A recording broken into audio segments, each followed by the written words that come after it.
Hello everybody, I am Jmulls of Jmulls Gaming, and Yoshi P has responded to the feedback to Dawntrail's main story. Let's talk about it. Link in the description down below to the PC Gamer article covering this interview, and let's get right on into it. If you keep your ear close to the floor, as they say, I think it's fair to say that Dawntrail has had one of the most polarized and divisive main stories Final Fantasy XIV has ever really had. And in a game that is renowned and so beloved largely because of its main story, when you have what many view to be a miss, it can dredge up a lot of negative emotions and just create a sour atmosphere. So Harvey Randall of PC Gamer asked Yoshi P at Gamescom about the fanbase's quote-unquote response to Dawntrail, and let's take a look at it here. This being a game quote-unquote for Yoshi P, it's a form of entertainment, and you'll always see some form of mixed response to entertainment. A second factor is that with Endwalker, we reached a big climax to a long-standing, spanning story.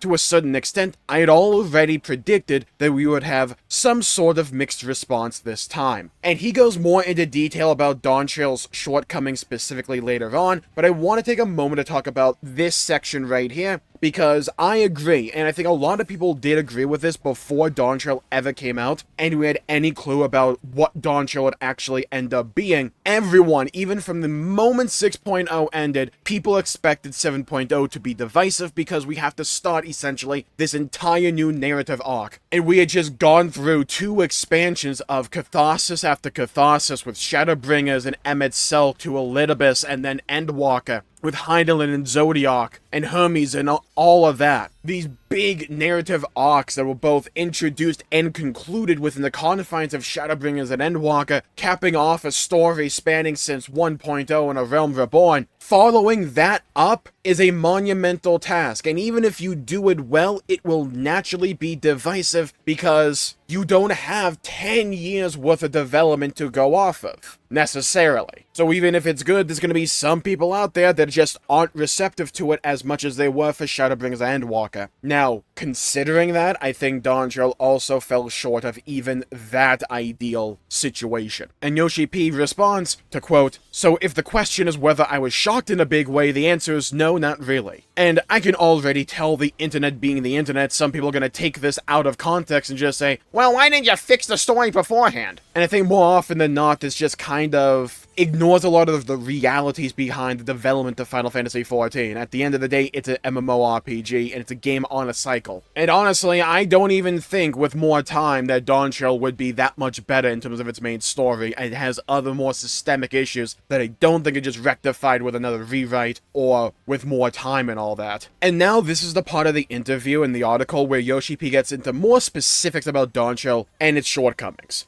So, to quote, "The concept was journeying to a new land. We would be going to a new continent where we would be seeing new cultures, new races, and characters. Because of that, both in the development team and also from my side, we had this concept in mind in terms of cleanly and very attentively introducing these new aspects to the player. There were some people who thought that some of the tempo in the main scenario was slow, and they want to get through to more thrilling parts of the plot at a faster pace. Now, I think this is, to some degree, also kind of their fault, mainly because they spoiled Solution 9 beforehand, and they spoiled Heritage Found. So we knew going through, at least I did, playing through Dawntrail, going through the Rite of Succession, in the back of my mind, I always knew that at some point, something's going to kick off. We had the launch day trailer, so we knew there's going to be an invasion of Tuliolol. We knew these events would have to happen in some way, some shape, some form. So the entire time I'm spending going through the Rite of Succession, I'm just waiting. Okay, but realistically, how important is this? When does it all really kick off? And I think if you didn't have that, I'd be still in two minds about it, because there'd be one aspect of my brain where I'm thinking, oh, is this all Dawntrail's going to be? Or do they have something hidden? Are they cooking something? I honestly don't know which would have been better. Not knowing the Alexandria twist, or knowing that it happened, and which would have kept my attention, or which would have made me more set in a mind frame to enjoy the expansion. I kind of think knowing that at least something would happen would prevent me from just becoming completely disinterested with the main story, but it's at least something to ponder and think about. And I do agree with him somewhat that the main scenario being slow in parts was definitely a problem. I don't agree that pacing is Dawntrail's only major sin, and I think specifically it was the choice to do the Rite of Succession the way they did that made the main scenario feel far too to-do listy and checklisty than a natural adventure, summertime adventure. I think it should have been way more open-ended and really lean into the sense of adventure in this journey. Like, going on the boat ride in the level 91 dungeon is a great idea. But then we cap that stuff off with just having to find an artisan for the moblins, or eventually making tacos, or making a bird float, stuff like this. It was far too to-do listy, and the things we had to do were largely uninteresting to me. So even if you speed that up, it would help, but it wouldn't solve the root issue for me. If the expansion and the Rite of Succession on the whole had more of the vibe of, say, Shaloni, to where we were just going to this new land and exploring things, and kind of being taken by the hand and just having this sense of wanderlust, I think that would have resonated more, and I've talked about this before. I think if the Rite of Succession's main overarching goal was just to find the City of Gold, and we could go about doing that any which way, we didn't have to get these, like, Starburst doodads for the main story, I think that could have been more conducive to a more low-key adventure that would have fit the vibe way better. That could just be my opinion, and who knows how that could have actually played out. But I really do agree with him with his next point. And the article says, he then goes on to admit that there were some story beats that the team, to quote Yoshi P, could have diverted to the side quests. So if anyone was interested in learning more about them, then they could just play the side quests at their own time and enjoy it at their own pace. This I do agree with. Stuff like the alpacas for the Pelu Pelu, or learning about the bird float and the greetings for the bird people, or even things like Jabruk Pebil with the cat people. These are things that, in my opinion, would have been far more conducive to side content, or even like Beast Tribe quests and stuff like that, to where the people that really do relish that type of world building, they would be able to go and experience it at their own pace and enjoy that element to it. And for a lot of us who just maybe don't resonate with that kind of storytelling and world building as much as some other people do, it wouldn't serve as this kind of big hurdle to getting to interesting content, and it wouldn't slow the pacing of the story down to a halt. I think if the Rite of Succession was kind of what I was talking about earlier, where Galul Jaja tells everyone saying, okay, go find the City of Gold, I'll only give you one hint, you may want to go talk with the Yakoi. And then we would spend like that first chunk of the story trying to find out, okay, how do we get to the Yakoi? Let's go there. We go through these various zones with an overarching idea, okay, we need to find this ancient civilization that have now secluded themselves up in the mountains. Let's go about doing this, and along the way, maybe we are introduced to the Pelu Pelu or the bird people or the moblins, and we learn a little bit about them. If we want to learn way more about them, then we can do some side content, stuff like that. Then we get to the Yarkoi, we do the whole Velagamanda part, and we learn, hey, a lot of us, when we had these visions, or at least the ones who had these visions, had them down in the mines in Yaktel. So maybe you should venture there and see if you can find anything there. Maybe even introduce Shaloni earlier on and have us go there to learn more about this disease, which they may or may not actually cover in the post-patch quests. So for that, I'm like, okay with, because they may actually be doing something with that in the future, we just don't know.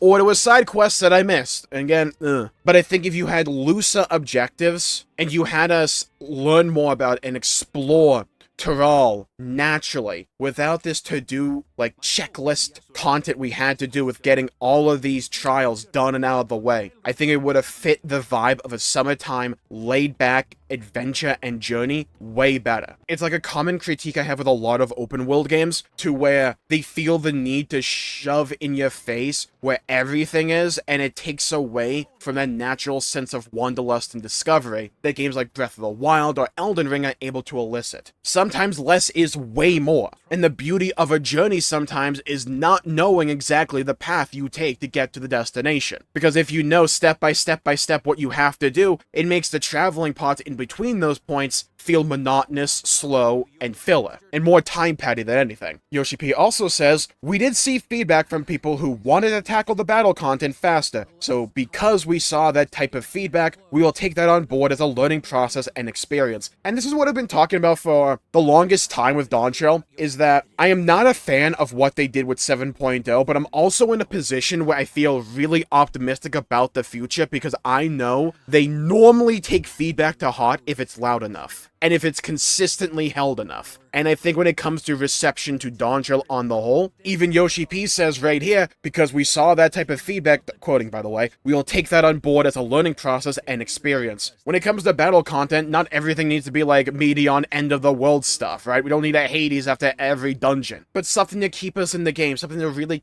pique our curiosity, wet our whistle, and have fun, because the combat stuff in Dawntrail was all S tier in my opinion. It was so much fun. I loved every dungeon, besides the one like ghost one at level 100 and the expert roulette, screw that dungeon. I loved the trials, and I loved all that stuff. So, funnily enough, if you lean more into that kind of stuff, I think it would be way better. You have this entire concept of Tyrell Vidral, these buffed up supreme beasts that roam the land of Tyrell, and they're supposed to be kind of rare. You could have had so many cool ideas and monster designs and creature designs. You could expand on the story of Tyrell in a more interesting way and tied more into combat-centric stuff that I think would have fit the pacing and the journey way better. You don't have to have everything be like Veligamonda, for instance. You can keep Veligamonda to be special and unique, but just have like smaller scale monsters that we could hunt along the way. And now the real juicy bit, yeah? The thing that I'm sure many people were waiting to see if Yoshi P and the team would actually address, that is the reception to Wook Lamont, the MC of Final Fantasy XIV Dawntrail.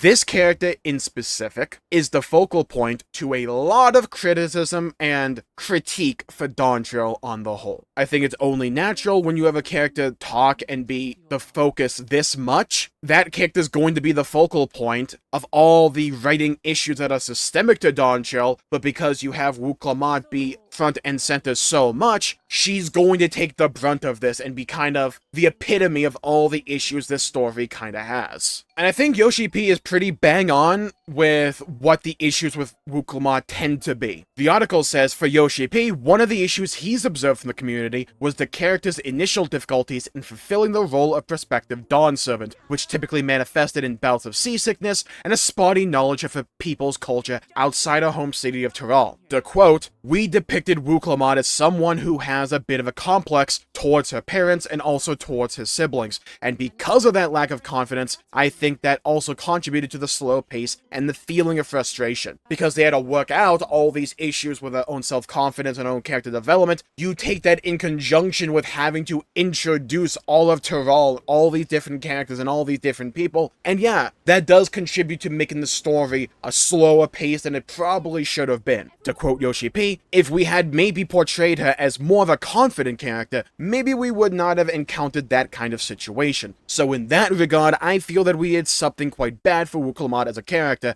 and taking on this experience, it made me realize that it's important to consider those things when it comes to showcasing the characters to the players. Yeah, having a character be in contention to be the leader of this entire continent, and in the tournament to ascend the throne, have her be this incompetent and this unknowing about her own people. There's a difference between having a character that feels sheltered and secluded from the rest of the world, and a character who just feels as if they've never been here at all in any capacity. And I know the idea they went for, because they even talked about it in the main story with Galulja and the Warrior of Light when we had a one-on-one, that the idea was that none of the contestants are actually fit for the throne, but Galulja's idea and hope and motivation was that throughout the Red Succession, someone would be built up and become competent enough to be the ruler of Tuliolo. I just don't think that was showcased well enough, because those story beats are there, they're just not that compelling to me. Which is subjective, I know, but so is storytelling. And yeah, I think they overused certain elements of the character, like the seasickness,